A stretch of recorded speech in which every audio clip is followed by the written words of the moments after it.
You're here with Minister Heather Humphreys at Virginia Show.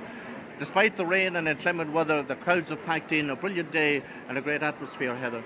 Absolutely, a wonderful day, a wonderful showcase of everything that is good about agricultural life, and it's great to see the cattle being shown outside, and here we are in the food hall and we see all the wonderful exhibits and we see how much work and effort has gone into this show. I just like to compliment the organisers. Year on year they never fail to make sure that we enjoy a great show at Virginia, and this isn't just good for Cavan and the environs, it's good for the entire region. And what it does, it showcases what's going on in country life, and it also gives the people from the urban areas a chance to see what's happening in the rural areas. So really it's a great day, and again, well done to the organisers of Virginia Show, and also thanks to the sponsors and thanks to those who make the effort to bring all their produce here to the show, because that takes a lot of work.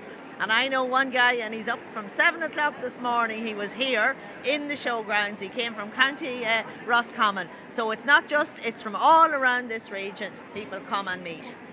Heather, farming meets or difficult times for farming at the moment. The negotiations going on and the Minister has got involved.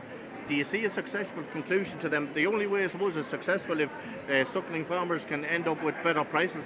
Well, of course, what we need is dialogue, and we've had a number of meetings, and I know the Minister intervened last night, and I think the best way forward is to continue to engage and continue to find solutions. And I do understand that there are difficulties certainly with the beef sector, and farmers have been taking a considerable reduced price. We were pleased as a government to introduce the €100 million fund. That's 50 million from the EU and 50 million from the government to support the beef sector, but of course there are always challenges, and it's only by working together that we overcome these difficulties, because most importantly, the factories need the producers and the producers need the factories, so it's about finding the right balance.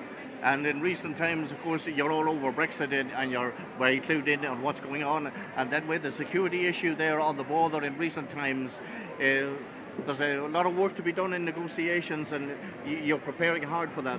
Well, first of all, I just want to condemn what happened at Wattle Bridge on Sunday. It's terrible to think that we go back to those dark days of the past that all of us are very familiar with who live on the border. Can I just say that I'm working with businesses continually through the local enterprise offices, through Intertrade Ireland, through Enterprise Ireland, to get them ready for Brexit, and I would urge them to look at the risks, and there are a lot of supports out there. The government is here to help. There are many different ways that you can get support through all of those agencies, and I'd say look at those. I particularly say to those that export or import from the UK, you must have an EORI number. You must register with Revenue. If you're not registered with Revenue, if you don't have that number, you cannot trade with the UK. So please make sure that you do that as a first step. And finally, Heather, Boris Johnson, the British Prime Minister, is off to Europe to meet some leaders today, and I think he's meeting the German Prime Minister and others. He doesn't seem to have come up with a real plan, an alternative to the backstop.